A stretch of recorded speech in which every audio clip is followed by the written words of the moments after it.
Today's topic is conflicts regarding representation of police officers, when one lawyer is allowed to represent more than one involved officer.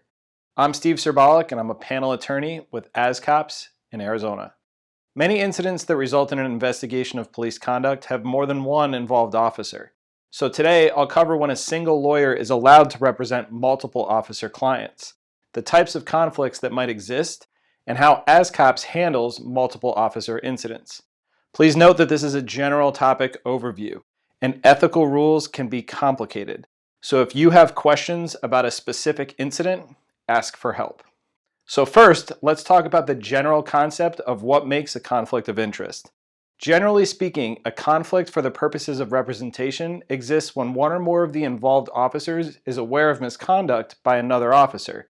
In other words, if one officer tells the lawyer that his partner or supervisor broke a rule, or even broke the law, then the lawyer, in most circumstances, has a conflict. But if no officer reports wrongdoing by anyone else on scene, the officers can consent to one lawyer representation of multiple involved officers.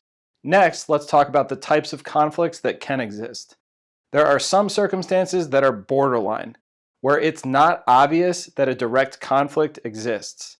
And in these circumstances, sometimes the lawyer can represent more than one officer if the officers knowingly waive the potential conflict.